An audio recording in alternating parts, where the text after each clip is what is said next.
Welcome to your latest and greatest edition of What Did I Miss? The podcast that everyone was asking for and we delivered on. Gabe, Paige, my name's Michelle. This is, it's been an interesting week, to say the least, around the world, but we're going to try to just sort of have a break from that for a minute and talk some stuff. Everybody have a good weekend? First of all, I want to start by there because that's I had a great weekend. I had a better weekend than Gabe because I did not run a marathon. Yeah, I did see that, Gabe. What's wrong with you? Are you okay? I ran a marathon. I turned 40 and I decided I was going to run it faster than I did at 24, and that happened. So, you know, F you, 40. That's all I got. Wow. Yeah. Mazel, dude. Thank you. Claps. Thank you very much. All right. Did you have a giant beer afterwards? I had multiple giant beers. My body doesn't work. I could not. I won't bother you with the details, but basic things you like to do in the morning, sitting down places, couldn't do it. Can't move my legs. Does that make sense? You following that, Beadle? Oh.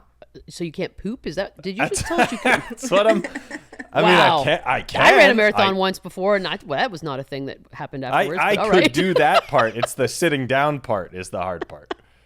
This is hurting me right now. Sitting down. You know what? Give it a talking to couple you. more days. I'm a trooper, Beadle, like you Pickle said. juice and chocolate milk. Mix them The together. world. And drink it. No, it's not the digestive part. It's the muscle part. The digestion doing just fine. But Beadle, you said it. The world needed this podcast, and I'm here to help you make it. So here I am. Yeah. At your service. Thanks, buddy. Yep. Well, there was it was one of those weird weekends where there was sports. Obviously, as college basketball had its day, NBA obviously keeps things going, but it was also there were a lot of other things to sort of pay attention to. I think the thing that we want to just start this bad boy off with is what in the world is going on with the amnesia of, and I love Daryl Morey and I love NBA fans and I love the NBA, but why do we continue to pretend like James Harden is going to change into a different human being than what he is? I believe it was the great Maya Angelou who once said, when people show you who they are, believe them the first time or the second time or the third time and now possibly the fourth time. I feel like I'm watching Charlie Brown over and over again, and it's ridiculous, just running towards that football and it getting lifted up. And I don't understand what James Harden has done, what kind of charm he has, what it is that he's got on people that they continue to fall for this. I root for, I'm not against the guy. Look, there are obviously players in the league that I don't root for and I don't want to see succeed. And he's not really one of them. I don't have an opinion in that regard.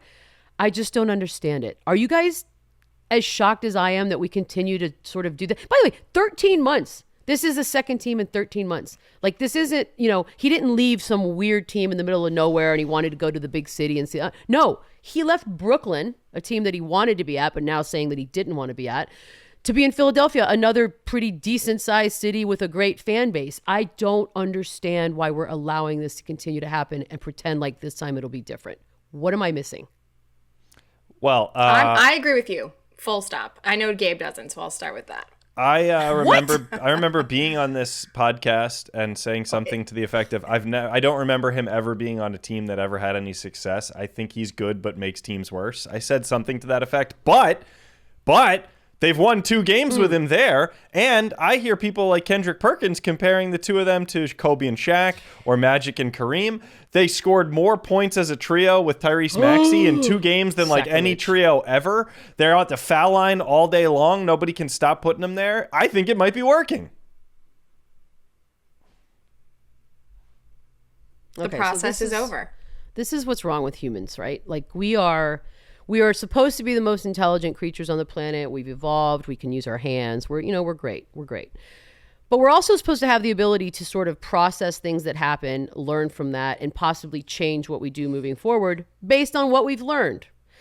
To me, this feels like you've got a couple. They've been married for a while. They go to couples counseling.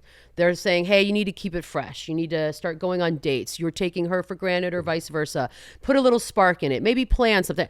And they do all that, right? You go to counseling. You do that for like the first month after counseling. And then it slowly dies again. And then you're back to where you started. That's what this is. This is the honeymoon phase. Now, do I think it helps a little bit possibly that Daryl Morey is there and for some reason there is a connection between the two?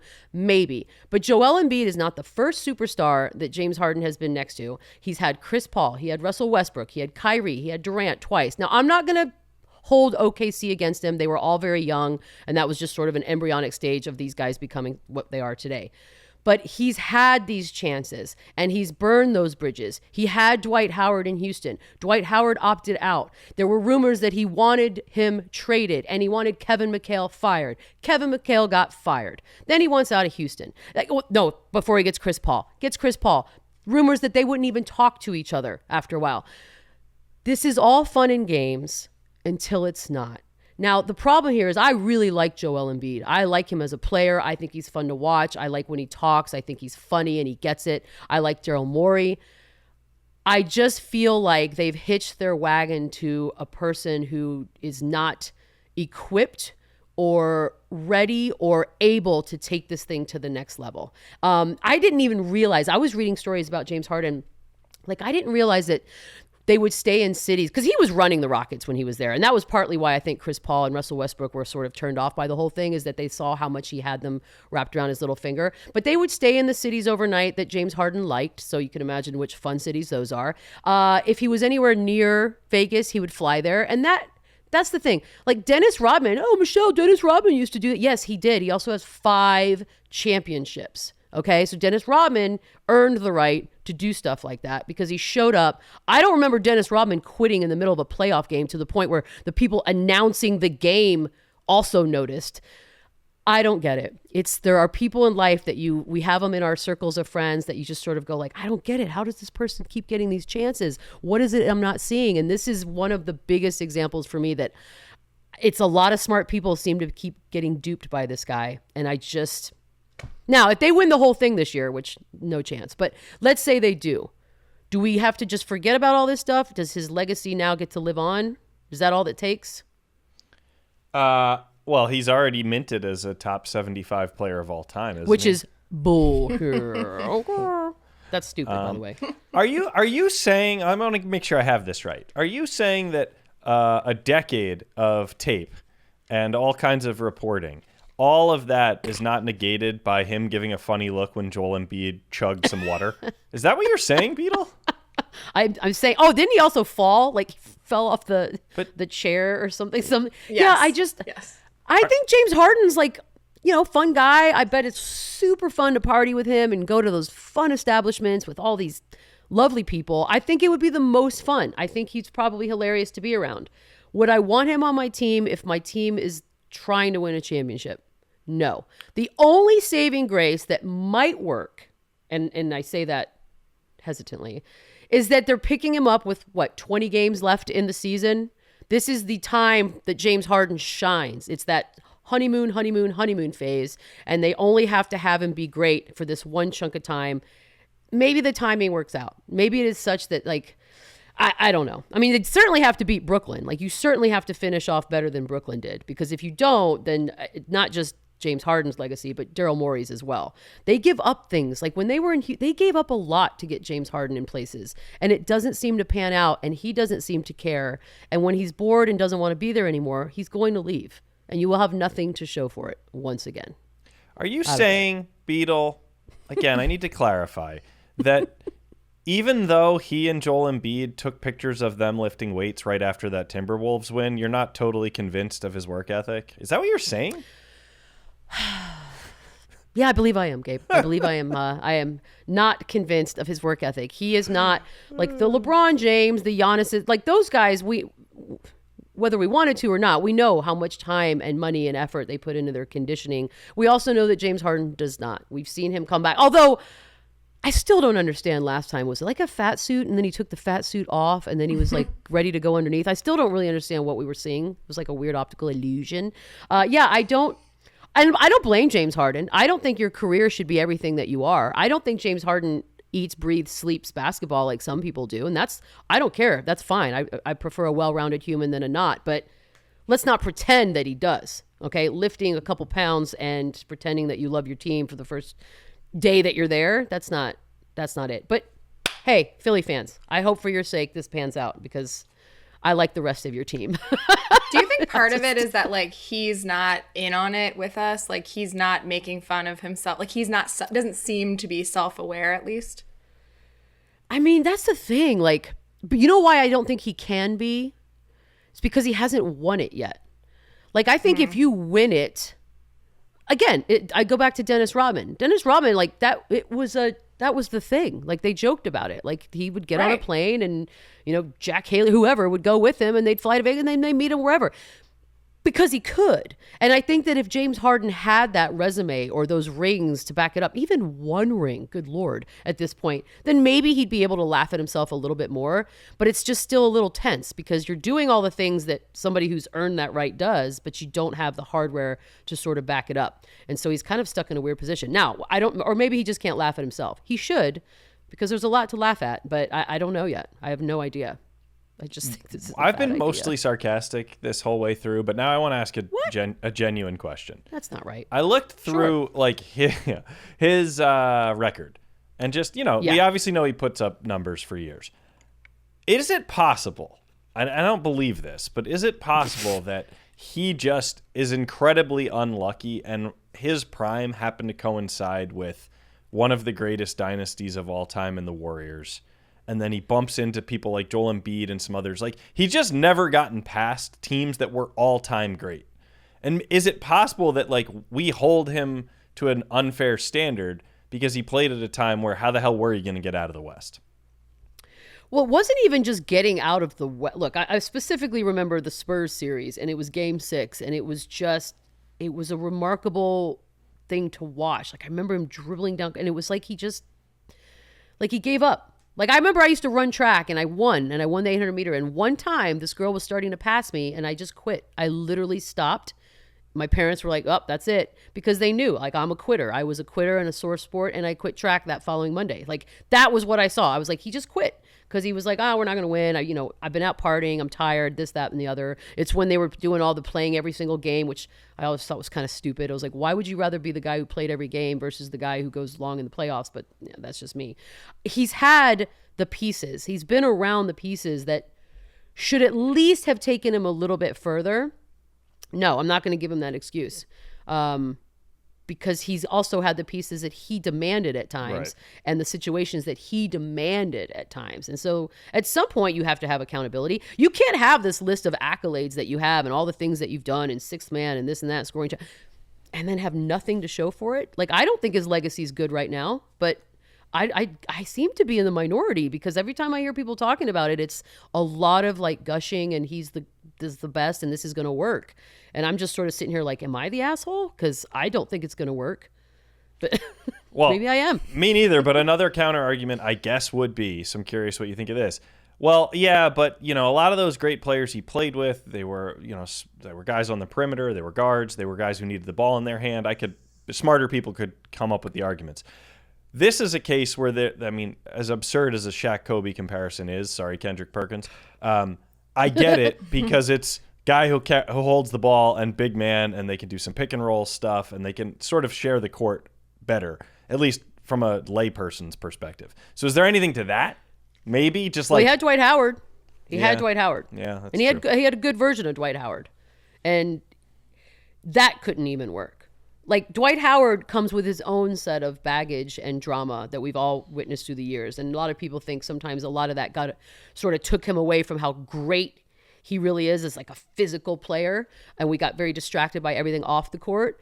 But he had Dwight Howard for 3 seasons. Yeah. Like, I just think he just rubs people the wrong way eventually. And when that happens, it's sort of like a light goes on, everybody wants to leave the room. It's like, it's over. And so I think the timing for the Sixers might be the only positive in this entire thing. Because like I said, you only need him for a short period of time to just go in there and be great and take care of business.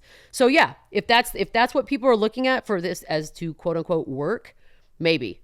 But if it's a long-term, he's going to team up with Joe. I mean, also his next contract's going to be for $7 bazillion. Mm-hmm. That's ridiculous. So like, good luck. Good luck to anyone who has to pick that up and wants to do that. But they will. God, I love the NBA. It's fantastic. Sports. Hashtag. That's my James Harden take. I spent the weekend just confused because people I respect and like and follow and just one after another, like, oh, this could be it. This might work. I'm like, but based on what? No history. That's for damn sure. So if they win, what's the bet here? What will we do? What will you do if they win? I will get a James Harden tattoo on my forehead. Great. I will get Clip it. a stack of dollar bills tattooed somewhere on my body. No, I look, like I said, I really like Joel Embiid, and if they pull it off, then I'll be very happy for him and Daryl Morey and Tobias Harris. Like I like them. I would like to be proven wrong. Put it that way. Like I don't want to be right here, guys. Being right a lot is not. Maybe the whole rest of the team is like too cool, like Matisse Thybulle, like they're too great that they needed a villain, and that'll be the difference maker for them. Well, they definitely have one now. They definitely have. And by the way, that's the thing about James Harden too. He's not like actively disliked. You know, there are players that just actively dislike. They sort of make a physical reaction happen when you see their face, yada yada. I don't think he's that guy. I just don't want him on my team. That's it. It's just that simple. I'd be sad if the Spurs ever had him. Yeah. Hey, you mentioned Matisse. Do we know where he got his pizza from? He posted a picture of himself in a Subway eating pizza. I haven't seen it, no. Yeah. Well, I mean, shoot, they're down. God, it's probably one. It could be like a, what is it, Joe's Pizza? I'm that's worried everywhere? he went Michael Scott Joe's and was like, hey, let me take you to my favorite No, place. don't say it. Yeah. He was Don't in you say Midtown that. at the There is Garden. a I'm Sparrow just a down little there. worried Yeah, that he didn't know where to go.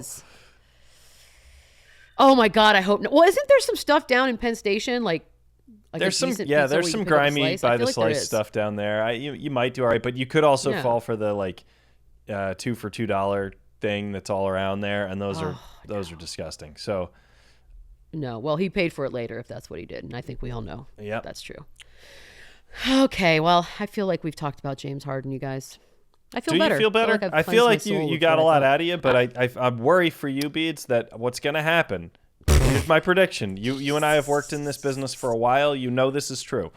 What's happening right now, and I think this weekend was the tipping point, is that the networks that we like and where our friends work realize, oh crap, I don't really think I'm going to have much of a LeBron storyline this postseason. Like I don't think we're going to be able to talk about that for very long. And the Warriors are just kind of there and good, but I don't know. Like we need something. And they're like, this is juicy. And I think you're going to keep hearing about this for a few weeks until something more interesting comes along. Oh, for sure. For sure. Well, look, I mean, at least in this case, it's teams that are, in it. Like they're relevant as far as we're heading towards the playoffs. Anything that gets the Lakers off of any of my earwaves. Like I just, the number of nationally televised games that I've seen, not just the Lakers and the Knicks for that matter. I've seen more Knicks games than a person should see. And I lived there for 13 years. It's very bizarre. But like, I just, I'm okay with it because A, it's new drama. B, it's different people. And C, these teams are relevant and actually have a shot at making a push. So I'm okay with that. And, it's going to be interesting to see. Like the Brooklyn Philly thing is going to be great. And when Durant comes back and if New York does in fact lift these mandates, I mean, it's like a fresh season for the Brooklyn Nets. Then I'll be very interested to see what happens. I didn't even think about that. The whole craziness with Kyrie changes dramatically if like the governor makes a different decision. I didn't even think about that. That's wild. Yep. Which, there's a like public and a private thing. So I think New York, they already said they're going to lift the like government mandate, I guess, or whatever. But there's like a private business one specifically with Barclays where that becomes an issue. Surely they're going to be like, I have a feeling if they have political air cover, they're going to great. suddenly change the rules. Shockingly. Yeah, so I think that's going to be good. I think, what is it, TNT? Is that March 10th when it's Philly and Brooklyn? But we don't know I don't think there's going to be a Ben Simmons or, I don't know. I don't know yet. I mean, we forget about Ben Simmons in this whole thing. Like, we haven't seen that dude play in 2 years. Well, but I think what's that gonna Harden look like? Harden like had more threes in one game than he did than Ben had in like his life. Oh, 500 games or something. That's mean. Yeah, that's what he does. He shoots the ball. Stats. Hashtag stats. I'm not going to argue he can score like a mother, but God. All right. At what cost? I know. At what cost? That's our A block. Ladies and gentlemen. Yeah. Right? We Yeah, got to do we the nailed things it. the things you We missed. You nailed didn't that. miss Harden. You missed a bunch of other stuff though, Beats. No, I did miss a bunch of other stuff. Take a quick break, come back. I definitely missed a bunch of other stuff. We'll be right back. Welcome back to What Did I Miss? A weekend full of a lot of things, a lot going on in the world. So I surely missed something. Something must have gotten by me, right? I think a lot got by you, Beadle, including this story, which you definitely don't care about, but some of the listeners might. De-rek Je-ter has stepped down as the CEO of the Miami Marlins. That was a big surprise to a lot of people on Monday, but here's a little bit of the bite from De-rek that I want to run by you. He said, "Now is the right time for me to step aside as a new season begins." Is De-rek maybe like showing his hand a little bit? Maybe we are about to have baseball. Maybe De-rek knows something. Or what if he's using those words as sort of a front and he knows something we don't know, that this lockout's not near ending and it's going to get ugly. And he's like, I'm out. I'm not, because, if there's one thing we know about De-rek Je-ter, he was never about that drama. Like the most drama he had was the women he dated. That was it. Sign baskets some letters but it to wasn't prevent ever that really drama. Yeah, right? So I feel like maybe he knows that this is not done and going to get really ugly. Interesting. I don't know. But I always think about people like De-rek Je-ter. Like, if I'm De-rek Je-ter, I'm never working another day in my life. There it is. Period. Yep, I agree. Ever. I don't want a job. I think he just I don't woke want up and people was like, bothering me. What? Yeah. Yeah, I got all the money I need. I got my family. I need nothing else. So let's just go live. That's what I would do if I was De-rek Je-ter. I do not dream of labor. Ever. Imagine somebody having to tell me where I need to be. No, never again. That's never happening again. I mean, I just poorly quoted it, but it's that thing where they're like, well, what's your dream job? And it's like, I don't dream of labor. What are you talking about? I don't have a dream job. That's insane. God, why haven't I been using that? Okay, fair enough. Speaking of jobs. Good luck, Jeets. Yeah. Speaking of jobs, over the weekend, Bucks lineman Ali Marpet, who's a fascinating person, honestly, everyone Google him. He's really interesting. But he retired from the Bucks at only 28 years old. Why? He just said he was done. He got everything he needed to out of his career, and he's excited to go do other things. So my question for you is, do you think this is like a trend that we'll start to see more? I think this comes up every few years when another 27 to 29-year-old retires after, without injury, right? He's perfectly healthy. I was going to say, because we always assume oh no, what's wrong? Right? That's the first thing we think. By all measures, he's just wants to do something else. Let me take from my first sentiment on the first story and further it. If I can retire at 28, I'm going to retire at 28 because I don't want to work. I don't want people telling me where to be. I don't want people calling me. I don't want people asking for stuff. Yeah, I'm going to go do what I want when I want. Boom. Congratulations. Happy retirement and whatever's next. I'm sure he's got great things he wants to do, but maybe not. Maybe he just wants to chill. I'm for that. Yeah, his I'm going to mess this up, but his dad is a fashion designer in New York. His mom is a musician. He comes from a really interesting background and family. Yeah. Wow, this might be my new I'm going to do some Maybe we can get him on the show. Right. I hear he likes to chat with people. Maybe we can get Ali on the show to explain it to us. Is there also, please God, Ali knows something, please be onto something, is this maybe further proof that Tom Brady really is gone forever? He wouldn't retire if Tom Brady was coming back eventually. Or maybe he knows if Tom Brady comes back, there's no way he's going to Tampa. So he better get the hell out of there too. So either way. Yeah, he's I don't want to be here anymore. Now I'm I always want to know, how much money did you make? Did you make enough to retire? I worry about things like that for people that I don't know at all. But you know what? I'll go down that rabbit hole after the podcast. Sure. Yeah, that's the dad in me going, are you sure? Did you invest wisely? Talk to me about your investments. Where are you on that? Okay, good. Congratulations, sir. Congratulations. I got an NFL player kind of doing the opposite here. So Kyler Murray's only 24 years old, and his agent put out a... Oh, I'd retire. Well, I mean... If I could retire at 24. Call it. The agent who... he put out a lengthy statement that the beginning of the statement was that Kyler just wants to be direct to his fans. And then there was 6 paragraphs of just indirect ramble that basically, in my opinion, boiled down to Kyler just wants to be paid more money, period. I don't know if you saw that story or the people tweeting about it, but are we just every team gonna get held hostage by their quarterback every offseason for the rest of time? Is this just how it works? Yes. I say yeah. Well, yeah, if you're in a position, first of all, let's not gloss over the fact that Kyler Murray's been doing the social media passive-aggressive game for months now. So that's, quote unquote, not direct, not even a little direct. The irony of a thesis on how he wants to be direct, and at the end is just, you want more money.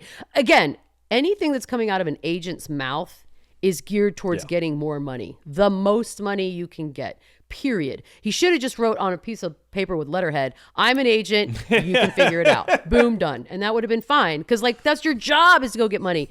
So, you know, yeah, I think this is sports though, right? Like, your star player, they're going to demand and do what they can to get as much as they can. And if they can get away with it, of course it's going to keep going. Why wouldn't it? It has to. I think that the thing that people smarter than me are going to pick apart here is, okay, how do you think this works, dude? We can't give the quarterback all the money and give the quarterback the pieces you're going to complain that he doesn't have if he has all the money. So which is it? Like, you kind of have to... That's what your guy was good at, by the way, Gabe. Your guy Tommy B was good at that. He famously took so many discounts. He was good at that. There Gabe's was guy, so Tommy much B. BS in that narrative about how he was taking a discount. Yeah, okay. Look into how many different ways they were paying him and hooking him up in that franchise. Look into that. Anyway. Wow. Well, yeah, of course. I mean, he's not a saint. I'm not doing this for free. But I also understand the economics of it. I need pieces, as Giselle told us. He can't do it all. Yeah. So, yeah, I mean, you're going to have to figure it out. But he's a young guy. I don't know who his agent is. I stopped caring about agents a while ago. But, like, I just, go get your money, son. Go get it. It's his a very agent, short if career. It means anything to you, it's not a good agent, start. Who I've met once or twice, at one point was in Johnny Manziel's camp. So, is it? Okay. Eric Burkhart. Something? Burkhart. I know he is. Burkhart. Yeah, go get that. Go get that cash. Mortgages don't pay themselves. That's right. What else? Well, just I would say a weekly, maybe bi-weekly reminder that Steph Curry is an alien. He's an absolute alien of a person. There's yet another warm-up video that went viral where he starts close to the basket and just takes a couple steps back and a couple steps back. And he's then at half court, hasn't missed, just keeps going. He is the most fun and the only player, on the road or anywhere that I've ever seen that people show up for doors open time just to see that. It's like a show in and of itself. Like, forget the game. Like, people come for that. But I will say this, the Warriors are kind of in like a weird thing right now. So what was it? Last night lost the match. Yeah, they got to figure that out. They got a little bit of time left. Nobody's running away with it. Like, the Suns obviously are doing what they're doing, but yeah, they got to figure that out. And I hope they do it soon, because I want the playoffs to be fun. I don't want to be bored. That's all I ask. I actually watched a bit of the game yesterday, and here's what blew me away. With Draymond Green, they are world beaters. Like, the record's insane. Mm-hmm. Every stat is better, obviously, with Draymond. Without Draymond, they're like middle of the pack. Still a playoff team, but they're just guys. Sure. And Steph's all time, but like, he's not enough, clearly. So is Draymond just sort of like saving it till the end? Like, I don't quite understand where they are with him. He's in, he's out. What do we think we can get from him in the playoffs? I don't know. I don't really know. Like, I hope so, because I think basketball is more fun when Draymond Green's out there for a variety of reasons. I mean, I don't know. Like, I hope that's what the plan is, because I want them to be at their best strength moving into this thing. Because if it is the Suns, if it comes down to those two teams, like, I want that to be a fun thing. I want Chris Paul back. I want everybody ready so that we can get the best version of all of this. But yeah, to think, I mean, that's funny too, because every year I feel like there's some sort of sub-debate about Draymond Green's value to the league. And every time I'm like, I think it's high, but who am I? Just a girl with a hat. It's the opposite of the Harden conversation. Oh, I mean, he's got tangibles and intangibles, and it's all valuable. All of them. Draymond Green to me is like an offensive line on a Super Bowl team. Like, people are going to talk about the quarterback or the receiver or whoever, but if you don't have a great offensive line, you're not really going anywhere. If you don't have Draymond Green, they're not really an actual contender, in my opinion. Yeah, he's not like one of the quote-unquote sexy pieces, but he's damn important. And I think people probably maybe figuring that out now, but I've given up trying to figure out what people know. It's a very weird place to go. Okay, Next. so here's a trend that started a few years ago that is now just so overblown. I can't even believe I'm teeing this up to you. But basically, a college recruit named Trevante Citizen, that's his name. Yeah, I guess. Ooh, that's a good name. He had 4 hats laid out in front of him. You know, he was doing the whole bit where he's got his family there, and there's a bunch of people. We can't see him, but there's a bunch of people who are apparently on pins and needles waiting to find out where he's going to go to college. So he picks up one hat and he puts it on, and everyone goes, "Oh!" And then no, it's not that one. Then the next hat, and he does it again and again. Then he gets Miami's hat on, but then he takes it off. But then you know what he did? He went back to Miami. Whoa! Oh! Whoa! Whoa! So he's going to Miami. He's going to you. So that was the winner? The U. I hate this tradition. Look, I hate it. I hate it. I know, but this is where you and I, our age, really become sort of an obstacle more than in the right? poop stuff. The world we live in. No, even more than the poop stuff. Believe it or not, that we live in. You know, it takes 2 seconds on any social media platform to see this. We live in the most narcissistic, self-important times, I would argue, in the history of mankind. Everything that everybody does, according to that person, is the most important thing that's happened on that day. There's really no sense of reality or perspective anymore. And I'm not blaming him, by the way. I just think there's that thing that people need, the attention, the focus, the spotlight. And, you know, he's a kid. And so in this particular case, now he might look back on that in his 30s and cringe a little bit. I don't know. I don't know where we're headed as humanity goes, but I get it. Like, it's kind of where we are. Everyone wants to be like the big drama and look at this. And it's cheesy. I mean, to me, it's just corny. That's all. I don't even care. It's just corny. It's like not creative at all. Especially with the put it on and, got your nose. That's the part. Stupid. Gabe actually buried what really, like the worst part of it though for me was that, so he had the 4 hats, he went one by one. Miami was the 4th. He came to the 3rd, where the 4th was LSU, put that down, then went under the table to get a different Miami hat. Yeah, that's poor execution and bad timing, really. It's showbiz, baby. Timing. Yeah, showbiz is all about timing and delivery. That's what bothered me. I wasn't offended for all the things you just said, Beadle, about narcissism and the way society's changed. I would be. I was offended as a producer. I was like, who came up with this bit? And like That's the right. performance. We have notes, Trevante. I agree. Like somebody in the family, one person had to have had some sort of inkling that let's try this way. What do you think about this idea? And maybe that would have really hit better, but it would have popped. But you can hear someone in the background. I don't know if it's his dad or a coach or some other. You hear a male voice say, "Put up the U sign." While he's doing it, you hear them like giving him stage direction. It's just, sir. Oh, that's a bad pageant, Mom. Mom had the. I did she had the T-shirt under her sweatshirt. So as soon as he had put the hat on for real, unzip, boom, she's got the U thing. So they all knew. There was no surprise. Maybe they'll cringe later in life. Maybe they'll look back and be like, that was not as cool as I thought it was. But maybe they won't. It's the human experience. Exactly. It is what it is. Oh, next. Okay. You talked about this earlier a little bit. College basketball had a very crazy Saturday where 7 of the top 10 teams lost, including all of the top 6. That's weird. Which is bad news for a lot of college basketball fans, or not. Exciting. February madness. But one lucky bettor turned a $520 bet, a 3-leg parlay against Texas Tech, Arizona, and Gonzaga, and made $40,000. That's awesome. God, that makes me so happy for someone. That's one of those. I mean, 6 of the. That's weird to me. I did see that. I didn't watch it, obviously, because the month didn't start with the letter M yet, so I didn't care. But $520 and a $40,000. I'd like to say that's a good investment, sir or ma'am, whoever you are. Well done.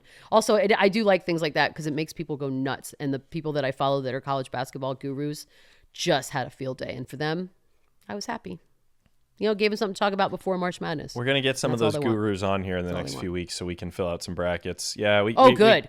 That's right. Because I swear to God, if I don't win some money doing something, I'm going to get real pissed. Okay, go on. All right. We got one or two more things to run by you, Beadle. Let's see here. Oh, boy. Okay. I don't know how to bring this one up. I think that you're going to probably not let me finish this. But Floyd Mayweather was seen... Okay. No! All right. No. Cool. Is he still with us? He's still alive and around. Like on planet Earth? Still on planet Earth. He was seen at a Heat game wearing lots and lots of jewelry.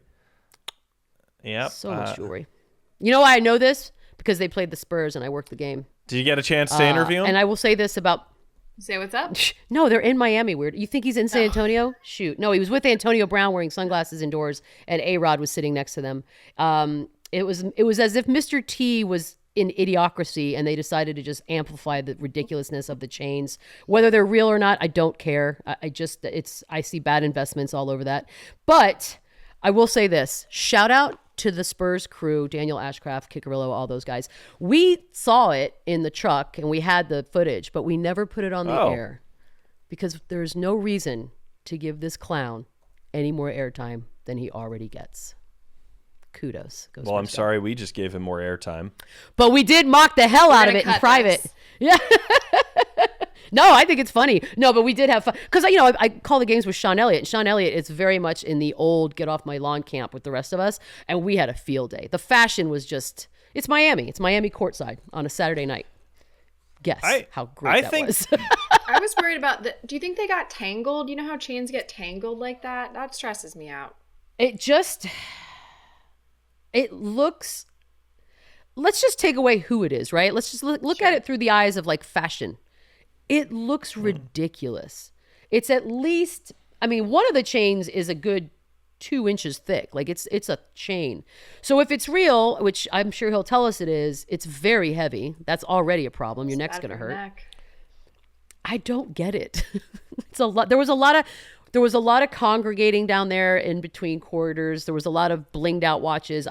I think not all of those are real, by the way. It's I don't get it. So you're wearing 7 houses on your neck. What does that mean? Like, can you? Well, I don't get it. I have a couple follow-up questions. One, do we think that there maybe is like a Mr. T kind of reference going on here? That's what I think when I look at it. Maybe he's got some special love for Mr. T. That would be cool. It's a shout out to Mr. T. No. If it is, great. That's the only good thing about that person that you could probably say. Second. That's a really generous. I'm just looking for the positives here. Stretch. Other possible angle on this.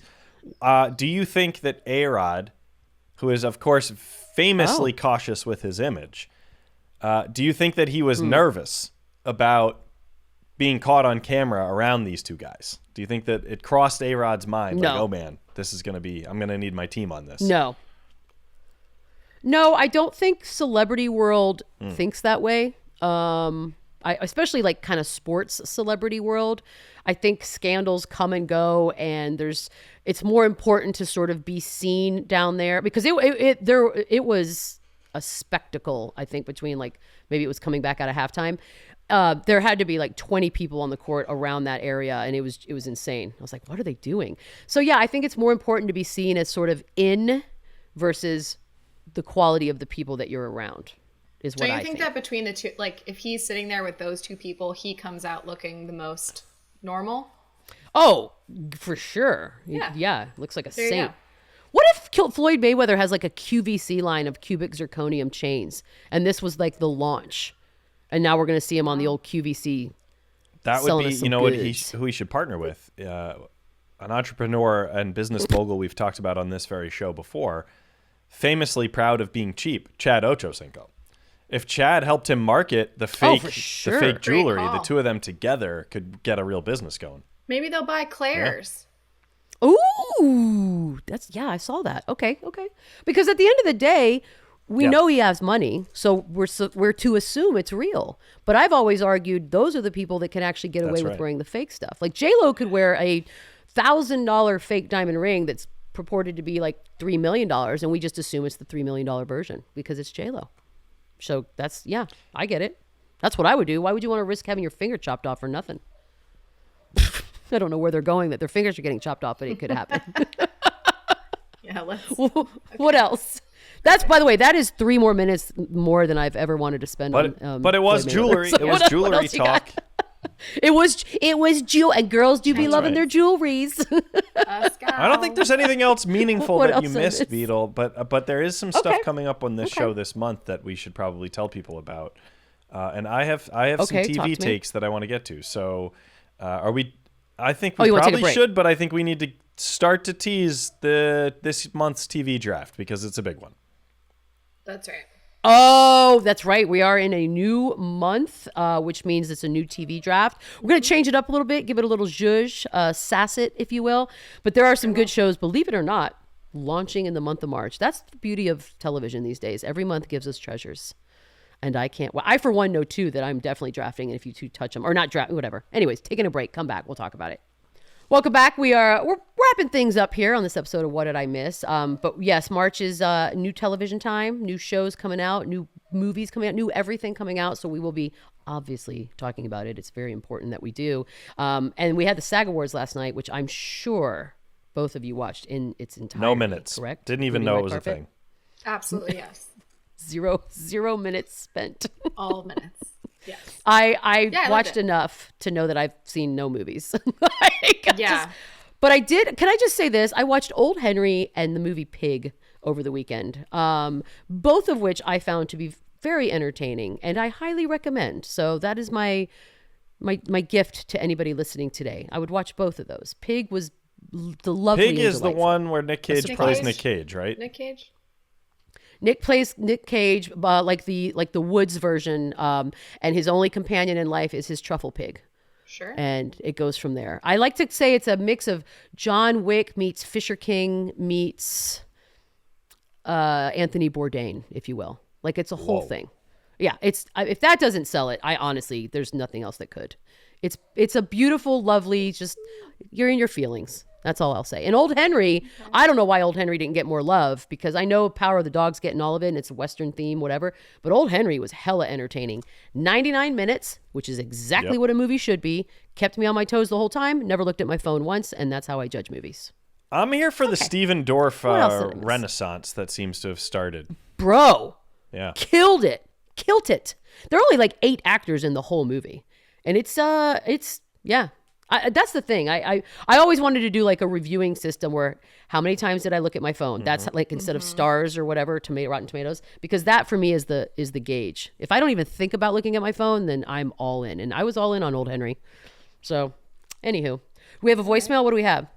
We have a voicemail. Yeah, we can. nervous. We'll just play it. We're gonna play it. Okay.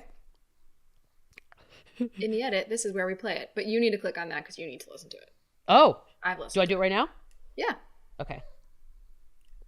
God, watch, it's not going to work because I don't know how to use my computer, but I'm going to try. No one Look does. at the old lady. Oh, something's happening. Accepting all of the cookies. I'm playing it. If not, Hi, this is Anders from Kentucky, and I have a couple questions for Beadle. First of all, thank you for doing the pod. Absolutely my favorite pod right now. Can't wait for the next episode to come out. First question, why the heck is this pod not called Beadle's Juice? Too easy. Way too easy. Second question, love the story of the jaywalking ticket after the Suck It Chop. Wondering if we can get a rundown of all of Beadle's tickets and interactions with police in her last 5 to 10 years. I think we all love it. Thanks again for the pod. Absolutely love it. Bye. Okay, that's awesome. Saunders from Kentucky, like Colonel Saunders. I'm gonna just go ahead and make it that. Sure. Doesn't matter. Yeah, thank you so much. Beatles juice. I think because that's disgusting and people might put a little innuendo on that, or I would, anyways, and that's really all that matters, isn't it? Secondly, yeah. Look, kids. I try to be respectful to police officers. I do have a heavy foot. I do have a problem with authority. Sometimes I may or may not have been snippy, but not in the bad way, not in the "do you know who I am" kind of toe lot kind of way videos that get out. But just, yeah, I like to speed, and sometimes I sort of have fun with it. I have been known to make myself cry on occasion. I have also one time used the old potty situation and I'm in a hurry, and that actually got me out of it. He let me go. I don't know if it was my face that convinced him that I was not lying or what have you. Maybe the sweat that was happening. I have no idea. But it was like, I got to go, sir. And if you need to write me a ticket, write it, but let's go. I don't have time. And so that was got it. But yeah, the jaywalking in LA one was by far my favorite. I mean, I've had friends get jaywalking tickets and I've sort of laughed at that from afar, but jaywalking to me is the funniest law that exists in the world. So I stand by that. It still is stupid. This Saunders guy was a real tester for the producers behind the scenes here. He basically said, hey, Beadle, why did you name your show what you named it? Shouldn't you get a lawyer and come up with some like copyright issues for your producers to solve? And hey, also, can you admit to some crimes or bad behavior that your producers are going to have to edit out after you talk about it? What, Saunders? No, I didn't. Okay. I have no crimes. I mean, he's just taking a lot of risks here, Saunders. I appreciate the call. I hope more people will call with similar questions, but that was a scary one to listen to. Me too. I want Saunders to call back and be like, have you ever killed a man and how did you do it? And like, that'll be my vow. Well, Saunders, I'm glad you asked. Here's how I would do it, in the great words of O.J. Simpson. Oh, God. Okay. Did we get everything in? I feel like we did. Look at us. Look at us doing another podcast. The Olympics another ended million and in we the bank. basically never talked about it. Baseball should be starting. We haven't really talked about it, but yeah, we're cruising along. Well, it should be starting. By the way, Michael Che had an Olympic joke over Saturday Night Live. Saturday Night Live had some good moments. I would go watch the Conan stuff. Shout out Conan O'Brien, a treasure and a gift. That's it for us, you guys. Subscribe. Do all the good things you're supposed to do. We'll see you guys Thursday. As a reminder, Saunders, I know you know, but maybe tell your friends about the number 631-397-0403. Ask us anything, like literally anything. I have no problem answering it. Gabe might. We'll see you guys next time.